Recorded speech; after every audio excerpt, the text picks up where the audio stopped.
안녕하세요. 오늘 진행을 맡은 아리랑TV 리나권입니다. 안녕하세요. 네, 오래 기다리셨습니다. 제5회 박경리문학상 시상식을 시작하도록 하겠습니다.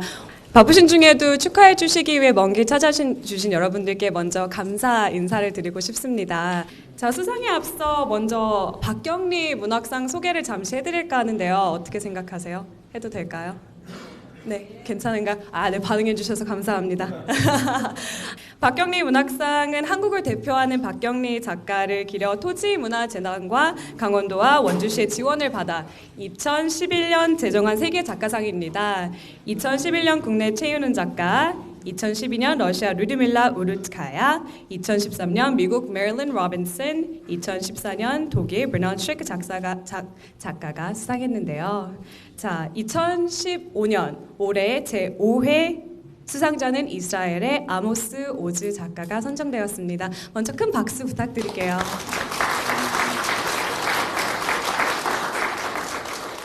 시상식 첫 순서로는 조금 특별한 연주가 준비되어 있습니다. 아모스 오즈 작가의 수상을 축하하기 위해 경기도립 국악원의 대금 독주와 검은고 산조 공연이 있을 예정인데요. 먼저 무대로 모셔도 될까요? 네, 큰 박수로 여러분 맞아주세요.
네, 다음 순서로는 2015년 한 해 동안 참 심사숙고해서 수상자를 뽑아주신 분들이 계세요. 저희 이제 박경리 문학상 심사위원님들을 소개해드릴까 합니다.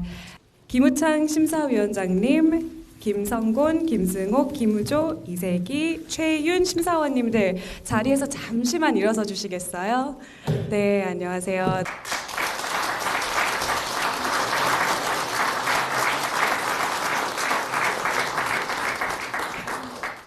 1년 동안 얼마나 고생하셨어요? 힘드셨죠?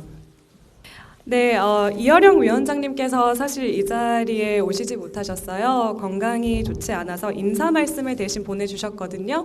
오늘 받으신 자료집을 참고하시면 좋을 것 같습니다. 자, 이어서 문학상위원회 김우창 심사위원장님의 축하 말씀이 있을 예정인데요. 위원장님 무대로 잠시 모시겠습니다.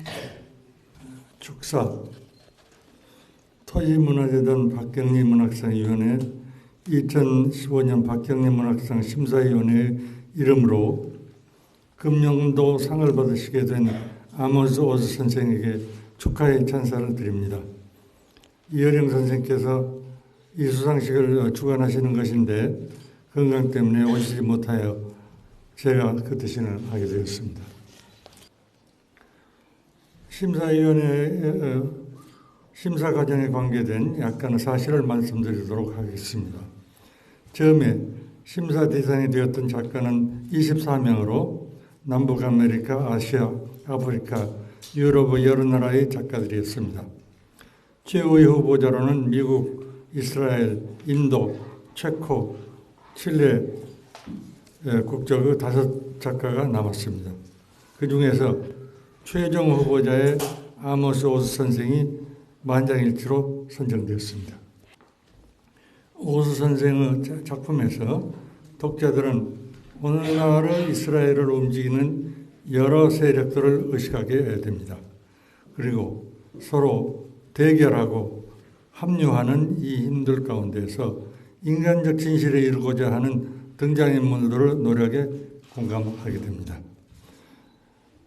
오즈 선생 소설의 한 인물은 이스라엘에서 찾을 수 없는 것이 이것이라고 하지만 그 없다는 것을 가리키는 말을 빌려서 말하건대 독자들은 등장인물들의 욕망과 기쁨과 연민도 함께 느끼게 됩니다.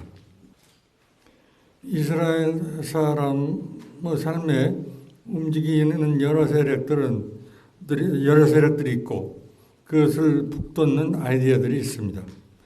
시온주의, 민족주의, 자본주의, 사회주의, 민주주의와 같은 것이 그러한 아이디어들입니다. 이에 비슷한 아이디어들은 한국에도 있습니다. 서로 갈등하고 화합하는 이러한 세력과 아이디어를 사이에서 한국인들도 그 나름의 삶의 진실에 이루고자 노력했습니다. 박경리 선생의 토지는 식민주의와 근대성의 압력 아래에서 스스로의 인간적 진리를 찾고자 한 우리 민족의 고난과 보람의 역정을 그린 서사시입니다.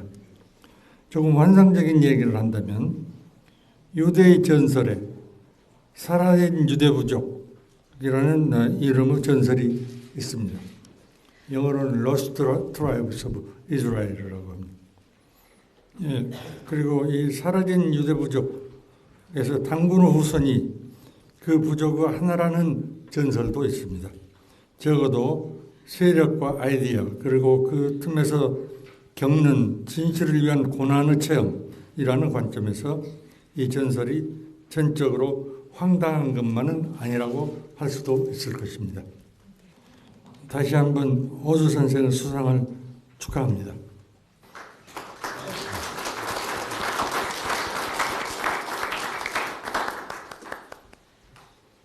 그리고 이 수상식을 위하여 유라시아 대륙의 한쪽 끝에서 다른 끝까지 먼 길을 오신 데 대하여 깊은 감사를 드립니다.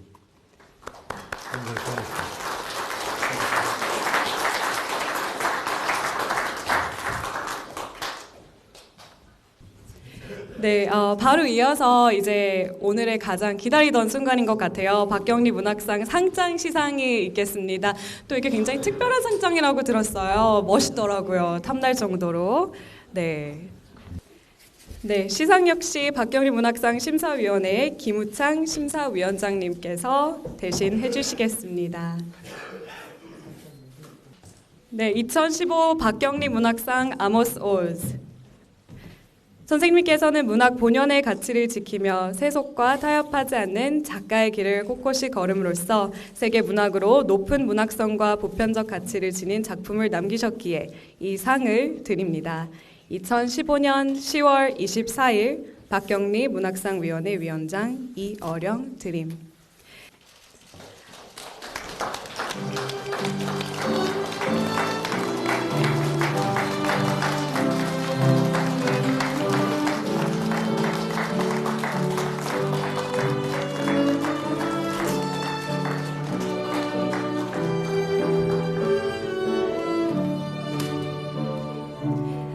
네, 바로 이어서 화동의 화환 전달이 있겠습니다. We'll now present the congratulatory flower wreath. 네, 오늘 화환을 전달해줄 두 어린이는요, 산돌 자연학교 원여울 조수한 학생들입니다.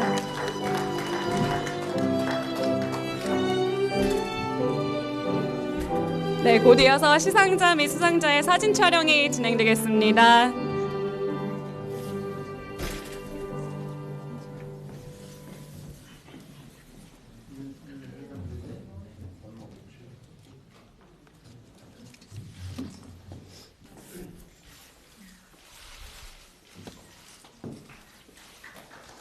네, 박수 한번 부탁드릴게요.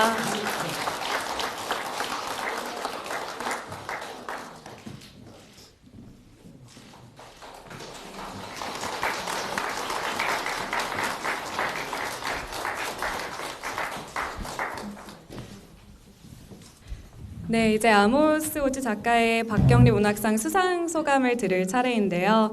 수상 소감은 시상식 자료집에 수록되어 있는 내용을 참고하시면 더 좋을 것 같습니다. 함께 봐주시면 감사하겠고요. Thank you, ladies and gentlemen. Good evening, shalom, ערב טוב to you. אני מביא לכם דרישת שלום חמה מירושלים לסול ומתל אביב לוונג'ו. Very warm greeting from Jerusalem to Seoul, from Tel Aviv to Wonju. You know there is some kind of a honeymoon going on now between Korea and Israel in commerce, in technology, in know-how, in culture. And this evening we add to this honeymoon the literary dialogue. The literary dialogue may not turn the honeymoon into sweeter, but it will make it deeper. Ladies and gentlemen, in her monumental novel, Tori, or Land, or maybe Mother Earth, the great Korean novelist and poet, Pak Kyung-ni, tells the story of a family in times of a major historical cataclysm. She combines in her novel the story of the family with the story of Korea under feudalism, under Japanese oppression, in a struggle for freedom, in the process of change and crisis. I have only read some parts of this amazing novel, Land, but I could feel a sense of kinship. In my own novel, A Tale of Love and Darkness, published recently here in Korea, in Korean translation by Professor Choi Chang-mo, I tried, maybe like Pak Kyung-ni, I tried to combine a family story with the historical suffering of the Jewish people and with the birth of Israel. Just like the great Korean novelist, I was also trying to combine chamber music, the story of my family, with a Philharmonic Orchestra symphony, the tale of my people and of my country. Korea and Israel, both of them are very young countries, both of them are very old countries, very young and very old civilizations. Both Israel and Korea were born again in the middle of the 20th century, born again out of suffering and misery and oppression, born again through terrible wars and through fearsome bloodshed. Both the Republic of Korea in the east end of the Asian continent and the State of Israel in the west end of the same continent have achieved in a relatively short time democracy, stability, cultural and technological prosperity, robust economy, and amazing creativity in many fields. These are the reasons why I am so proud to be today the recipient of the Pak Kyung-ni Literary Prize, in the footsteps of my great predecessors for this prize, Lyudmila Ulitskaya of Russia, Marilyn Robinson of the United States, and Bernhard Schlink of Germany. And here are the reasons that make me feel so much at home when I come here to Korea. I am here for the first time, and every moment I feel that this is not the first time that I have been here before.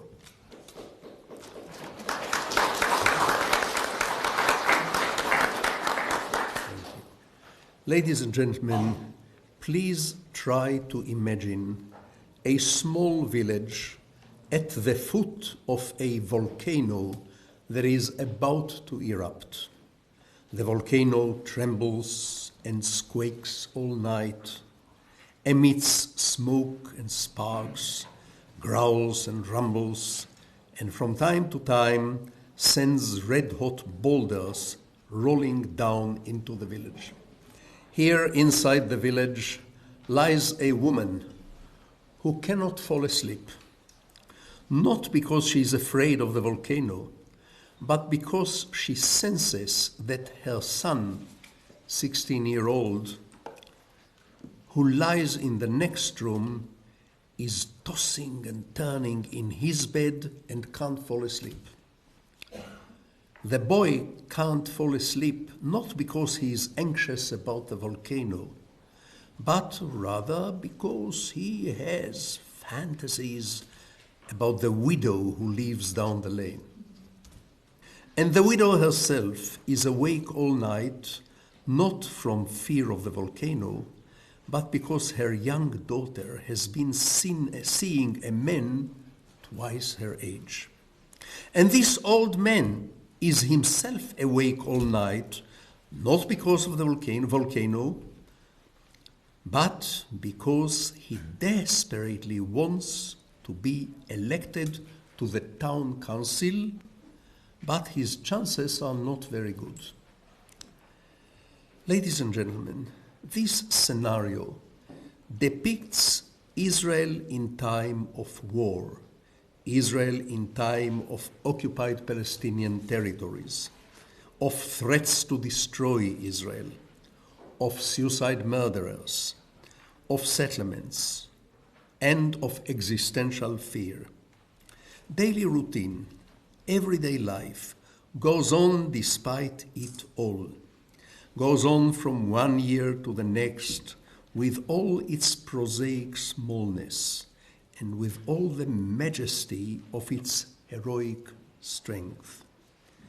Men and women water their plants, raise their children, dream about buying a new car or a new house, argue with the bank manager, gossip about the neighbors, and go to the dentist to get a cavity filled.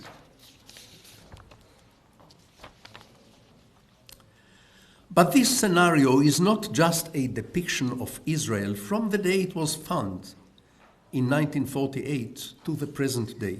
No, it is also a representation of the human condition itself. All of us, everywhere, really live on the slopes of an active volcano. Perhaps the Middle Eastern volcano is more active right now than that of Europe or Asia. But every single human being, in every place and in every era, every one of us lives close to fear, close to despair, close to catastrophe, close to loneliness, disappointment, failure, alienation, accident, disease, age, decline, and death. They always lie in wait for each and every one of us, just beyond the walls of our homes. Despite this, the volcano does not control our life. And we cannot allow the volcano to do so. Our nights are always full, and it is best for them always to remain full of longings, ambitions, all kinds of plans and calculations, small hopes and small disappointments, preparations for the next day, secret passions, and infinite anxiety about those we love. Each and every night we dream our ridiculous, confused, and poignant dreams. And it is these matters that have been, are, and will continue to be the business of the literature of human comedy. Now let's imagine that there lives in the same village on the slope of the volcano, other than the widow and her daughter, other than the boy, other than the politician, also a writer.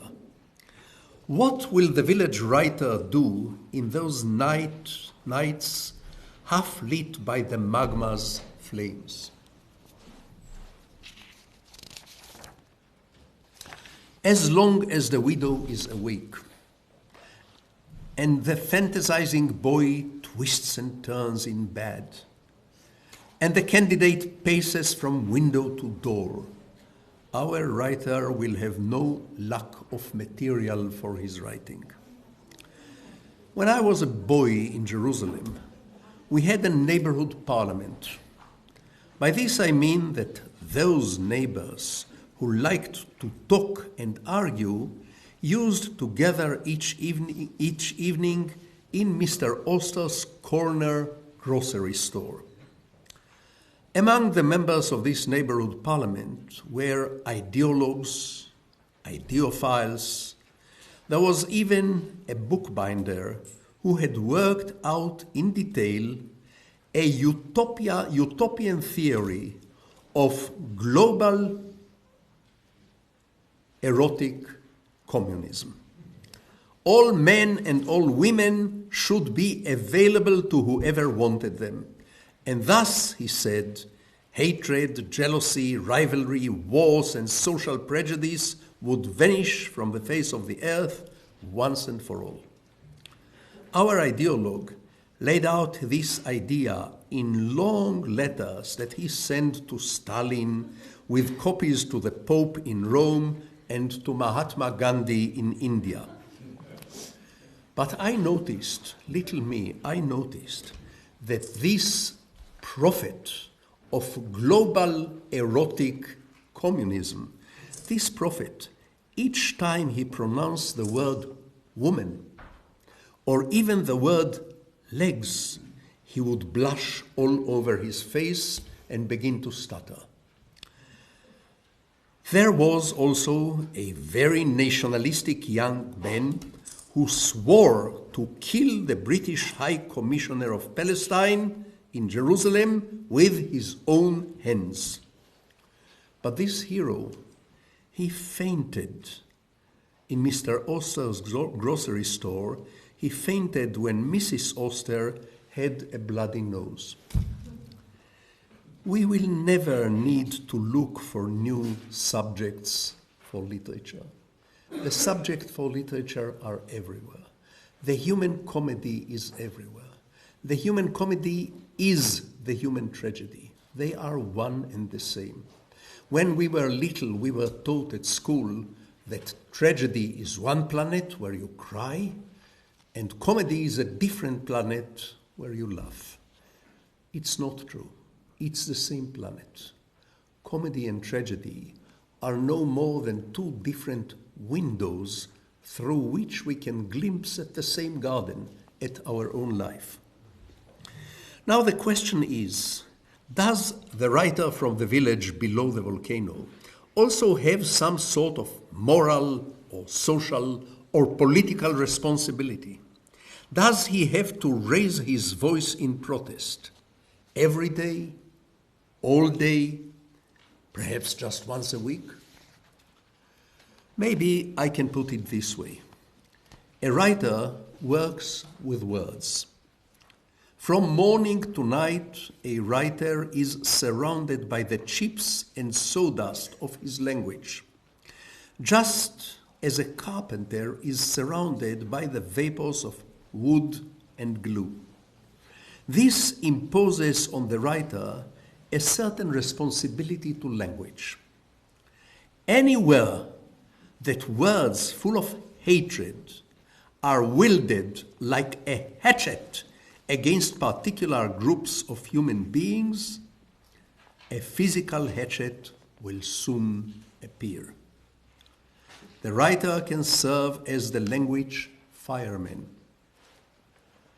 or at least as the smoke detector of the language. He can raise his voice when he senses the bad smell, the smoke. He can, and therefore he must. Here is an example that applies to me personally. The words cosmopolitan, parasite, detached intellectual, those words were derogatory labels that were used both by the Nazis and by the communists. My father and mother, intellectual Jewish Europeans, my grandparents, my grandmothers, they were for the most part really just like that. They were cosmopolitan European intellectuals. Both the Nazis and the communists labeled them as parasites, and violently kicked my grandparents and my parents out of Europe in the 1930s. They threw them out in contempt because those years, my family and other Jews like them, in those years, they were the only Europeans in the whole of Europe.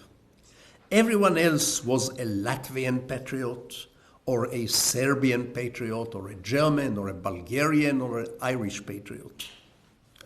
In those years, all of Europe was covered with hate-filled graffiti.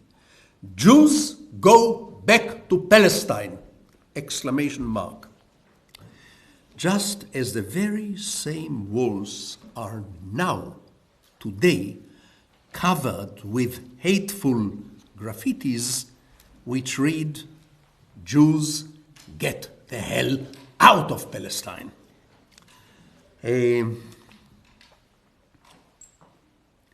Actually, my family was tremendously fortunate that they were thrown out of Europe. Had Europe not thrown them out in the 1930s, Germany would have murdered all of them in the 1940s. My parents and my parents' parents didn't go down with the Titanic that was Europe of the 1940s. No.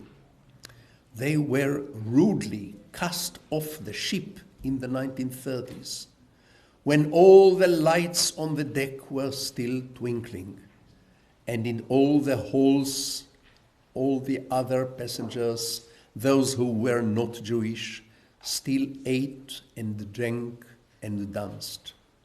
They ate from a cultural menu that was partly prepared by Jews. They danced to the sound of music composed in part by Jewish people. Cosmopolitans, yes. Parasites, yes. Detached intellectuals, yes. One of the jobs of the writer is to stand up and sound the alarm each time the language, which is his toolbox, becomes polluted. Every time people talk about ethnic or religious or other groups as filth or a cancerous growth or a creeping threat, the writer must stand and, at the very least, ring the village's alarm bell. Another matter. A writer is a man who gets up in the morning, has a cup of coffee, sits down at his desk and asks himself, what if I were he? What if I were she? Or her sister? Or the husband of her sister? Without standing in another person's shoes or even inside the skin of another person, you cannot write even a simple dialogue, say an argument between husband and wife over whose turn it is to take out the garbage. And why me again, why not you? So a writer who makes his living from the language must cry out when the language is raped. And since he makes a living by imagining himself to be other people, perhaps he is obliged also to help people imagine themselves as other people, even outside his literary work, on the street, in the yard, in the political arena. To imagine the other and not necessarily to love the other, not necessarily to agree with the other, not necessarily to support the opinions of the other, only sometimes to imagine yourself standing in the other person's place. I have never advocated loving one's enemy. I have never advocated make love, not war. But I have always sought to compromise with my enemy. Make peace, not love. And by the way, a person who teaches himself to imagine the other will also be a better member of the community. A person who teaches himself or herself to imagine the other will be a better member of the family, a better tailor, a better lover, a better teacher, and all the rest. But that belongs perhaps into another evening. A man from Jerusalem should take special care not to try his hand at prophesizing. There is very tough competition in the prophecy business in Jerusalem. Nevertheless, I'll take a risk here this evening and offer a single prophecy. When the day comes, and it is already less far than some of you may think, when the day comes and there is peace between Israel, the state of the Jewish people and the state of all its citizens, and the state of Palestine next door, when that day comes, we will be able to count among the builders of the bridges of peace a group of Israeli and Palestinian writers who did not desist for even a moment, even in the middle of the fire and the blood and the rage, to imagine the other and to ask themselves, what would I feel if I stood on the other's side? What would it be like to be him or to be her? The day is no longer far off. I say this to you. All of you hear the bad news on television, the bad news on the radio, the bad news from the Middle East on the newspapers, morning and night. So I am here this evening to bring a touch of good news from the Middle East, just a small touch. Ladies and gentlemen, it is a fact that the great majority of the Israeli Jews and a significant majority of the Palestinian Arabs are now unhappily prepared for a pragmatic compromise and for a two-state solution. I said prepared, not happy. Public opinion polls, both in Israel and in Palestine, month after month, show that the patient, and when I say the patient, I mean both Israelis and Palestinians, the patient is reluctantly ready and unenthusiastically ready for an operation that will create two neighboring states. The patient is already reconciled himself, more or less, to the necessity of this operation. Unfortunately, the doctors are cowards. And by the word doctors, I mean the leaders on both sides. It will not be long, ladies and gentlemen, before there is a Palestinian embassy in Israel and an Israeli embassy in Palestine. And I fancy that those two embassies will probably be walking distance from one another, because one of them will be in Arab East Jerusalem and the other will be in Jewish West Jerusalem. Many of the Israeli settlements will be evacuated, and perhaps their houses will become homes for the Palestinian refugees whose problem will have to be solved in the state of Palestine, not in the state of Israel. The permanent borders will be based on the 1967 lines with mutual modifications by mutual consent.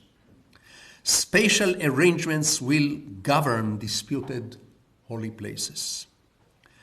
There won't be immediately a honeymoon between Israelis and Palestinians. This is not going to happen.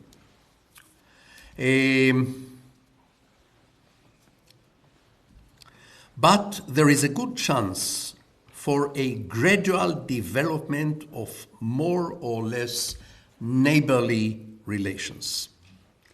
Let me risk another prophecy, the last one for this evening. Ladies and gentlemen, Europe spilled its blood and the blood of others for more than 1,000 years before it finally laid the foundations for the European Union. In fact, Europe spilled more innocent blood, its own blood and the blood of others, than all other four continents put together, combined. We, the peoples of the Middle East, Jews and Arabs, we will need a lot less than 1,000 years to solve our problems, and on the way, we will spill much less blood than Europe did. So maybe Europe had better wag its moral finger at us a bit less and offer a little more empathy and more assistance to both sides, to the Israelis and to the Palestinians. Ladies and gentlemen, you no longer need to choose between being pro-Palestine or being pro-Israel. You can simply be pro-peace. Let's go back to our writer, the one who lives among his neighbors in the village at the foot of the volcano. He must indeed reach a certain compromise with himself and his conscience.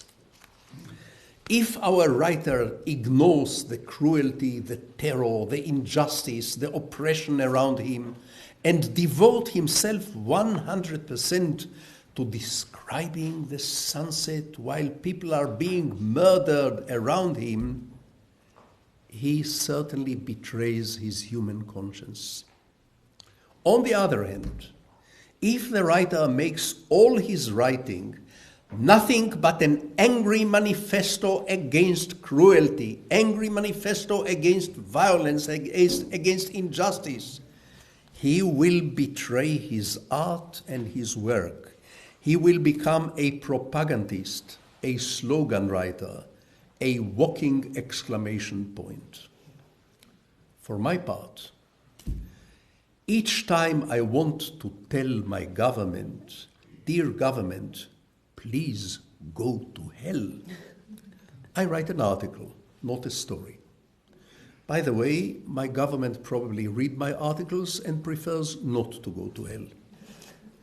But each time I feel the need to tell a story, to tell it generally with compassion and curiosity and cunning, with wit and wonder and glee, in short, with everything I have.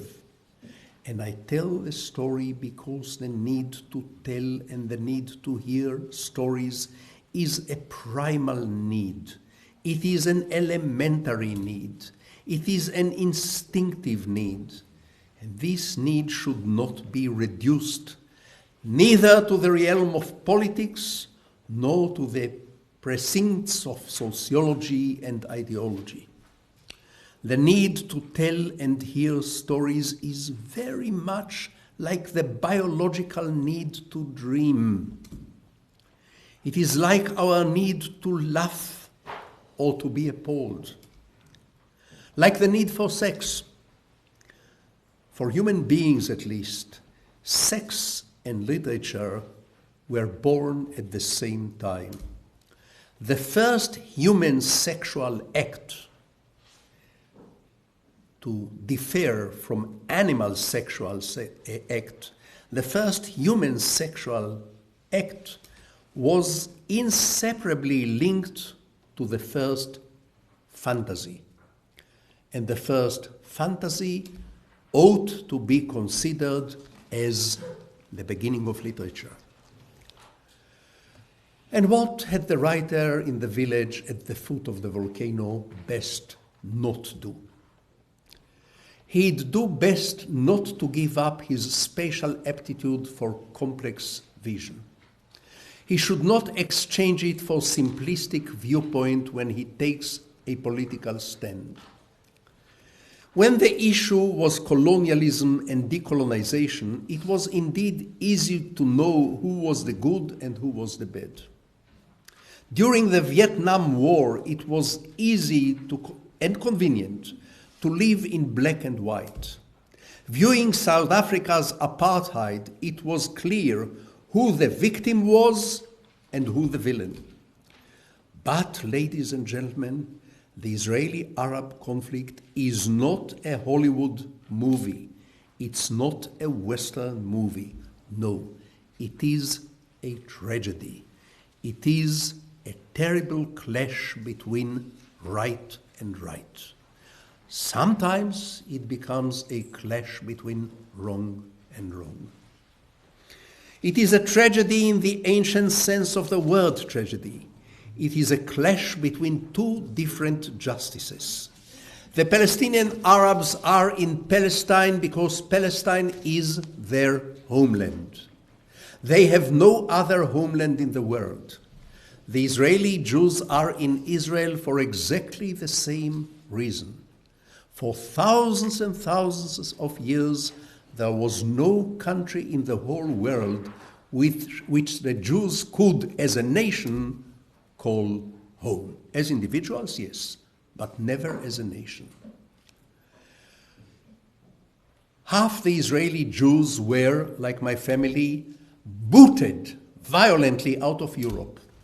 The other half of the Israeli Jews were booted violently out or fled by the skin of their teeth the lands of the Arabs and the Muslims. Half the Israeli Jews are refugees from Europe. The other half are refugees from Arab and Muslim countries. So neither the Palestinians nor the Israelis have anywhere else to go, because there is no way to force them to become one happy family. This is not possible. After 100 years of hatred and persecution and bloodshed and brainwash, Jews and Arabs cannot jump into a honeymoon bed together and become one happy family. No, they are two unhappy families. They have to separate. They have to divide the house into two smaller apartments. Israel next door to Palestine. There will be Palestinian Arab people residing in the state of Israel. And there will be Jewish Israeli people residing in the state of Palestine, but not as masters, as citizens or as residents. This is my credo, political credo, in a nutshell. The village writer, ladies and gentlemen, the one who lives and works in the village already hit by the volcano, would do better to be a pupil of Dr. Anton Chekhov than to wag the finger like the headmaster of a Victorian boarding school in the 19th century. First, we have to stop the bloodshed. Then, stabilize the condition of the injured person. Afterwards, gently, over many years, help heal the wounds and treat the scars. This requires moral delicacy, not moral outrage. It requires compassion, not preaching. It requires a relativist, complex, steadfast outlook, one full of humor rather than arid, patronizing, irate self-righteousness. Perhaps the point of intersection between my career as a political activist and my career as a storyteller, the point of intersection is located here in the infirmary of Dr. Anton Chekhov. After all, you'll almost never find in my novels and in my stories, you will never find good guys versus bad guys, villains versus victims, heroes versus scoundrels. If you were to force me to say in a single word what story I tell in all the many books I have written, I would say families. If you gave me 2 words, I will say unhappy families. If you gave me 3 words, you will have to read my books. I write about families because I think the family is the most mysterious institution in the universe, the most paradoxical, the most unlikely, the most complicated, the most funny and the most tragic institution. And yet it seems to go on existing for thousands of years. Not easily, not happily. It's making funny noises, fumes and vapors. Sometimes it's falling apart, but it is working. It's working in postmodern Greenwich Village in New York, and it's working in Iran by the Ayatollahs, and it's working with the Zulus in the deserts of Africa, and it works with the Eskimo on the North Pole, and it works in South Korea, and it works on the opposite planet on North Korea. This strange institution of the family. How? I don't know. I'm working on this. This is my subject. Families, unhappy families.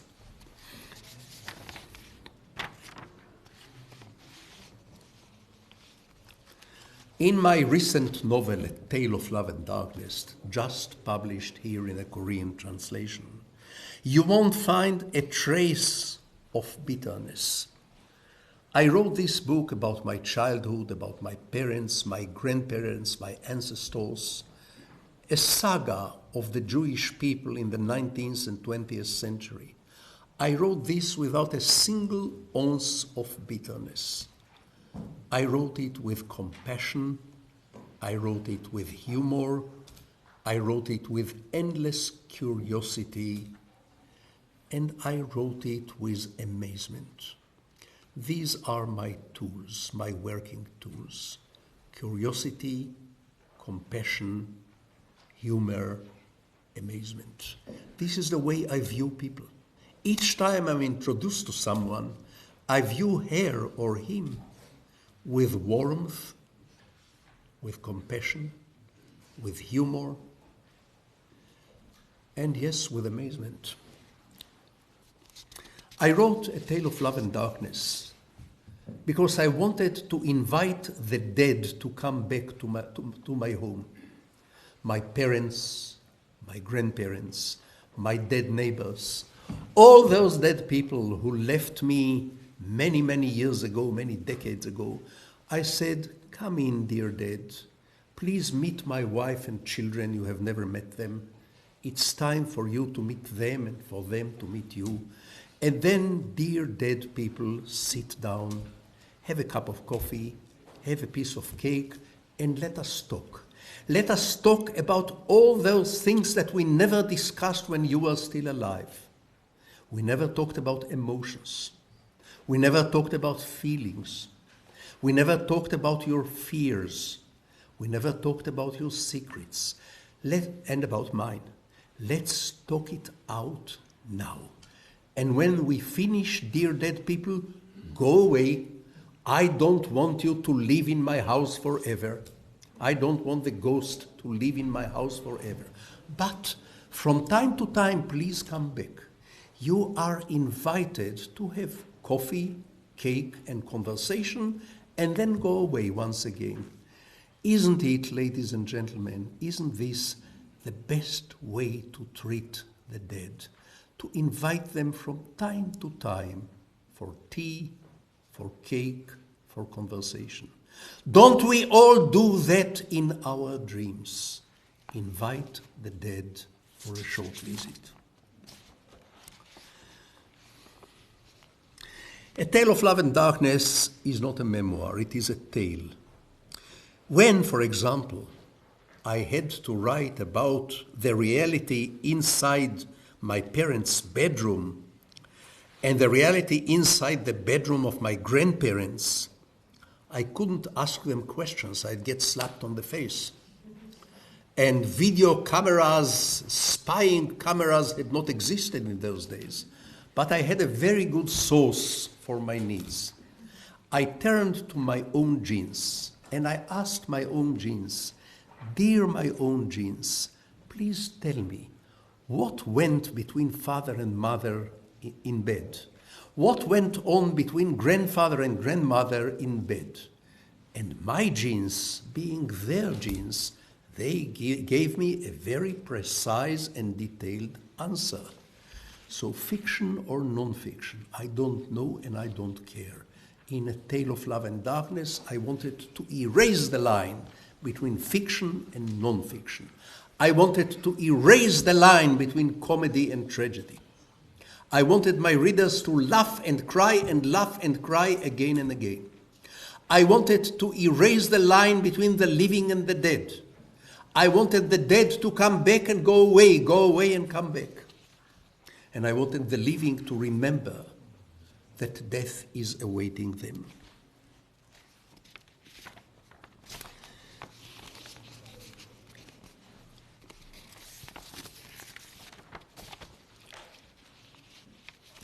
Ladies and gentlemen, one or two final points.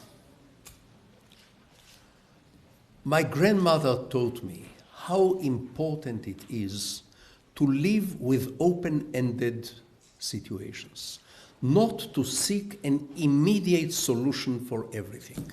Settle sometimes for a temporary solution. When I was a little boy, my Jewish grandmother explained to me in very simple words what is the difference between Christian and Jew. And she said the following. She said, you see, my boy, the Christians, they believe that the Messiah have been here once and he is coming back one day. We Jews, we believe that the Messiah has not been here. We are still waiting for him to come. Over this disagreement, said my grandmother, oh, my boy, you cannot imagine how much bloodshed, how much persecution, how much suffering, how much hatred. Why? Why can't everybody simply wait and see? If the Messiah comes saying, hello, it's nice to see you again, the Christians were right and the Jews will have to apologize. If the Messiah will come saying, how do you do? I am happy to meet you, the entire Christian world will have to apologize to the Jews. Until then, said my grandmother, live and let live. Wait with an open situation. And this is a very good formula for the disputed holy places in Jerusalem. Whose holy places? Let's leave it open. Let anyone pray, enable anyone to conduct their rituals and prayers. And when the Messiah comes, he or maybe she will tell us which is the true religion. Until then, live and let live. Now, another point. I used the word compromise several times in my presentation. I want to draw a strict line between compromise and capitulation. Compromise is not capitulation. Compromise is trying to meet your other, your opponent, sometimes your enemy, somewhere halfway. I know that young idealists hate compromises. Young idealists think that compromise is dishonest. They think that compromise is crooked. They think that compromise has no integrity. Ladies and gentlemen, in my vocabulary, the word compromise is synonymous to the word life. Where there is life, there are compromises. And the opposite of compromise is not integrity. And the opposite of compromise is not idealism. The opposite of compromise is fanaticism and death. And believe me, I know what I'm speaking about when I use the word compromise. I have been married to the same woman for 56 years now. So I know one or two things about compromises. Yes. Now, I am a secular man. I don't pray. I don't expect any Messiah to come and save the world. It's our business. It's our responsibility. But let me conclude by telling you that if I did believe in a Messiah, if I did believe that some Messiah will come one day, I will hope that this Messiah, he or she, will come and teach all of us just two things. One, to live with unresolved situations, to live with open-ended situations. And the other thing, to laugh at ourselves, at least from time to time. Because a person who can laugh at himself or a person who can laugh at herself is not a fanatic. Ladies and gentlemen, many thanks, Gamza Hamida, to the jury of the Pak Kong Ni Prize for granting me this highly esteemed honor. Many, many thanks to my wonderful host from the Toji Cultural Foundation.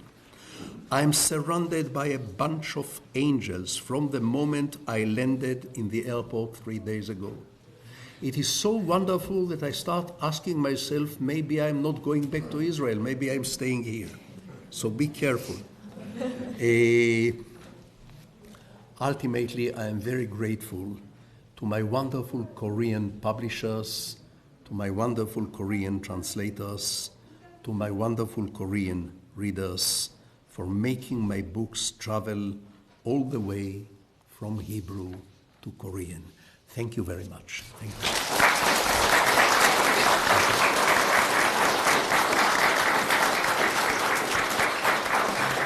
좀 더 크게 박수를 드려야 될 것 같지 않나요?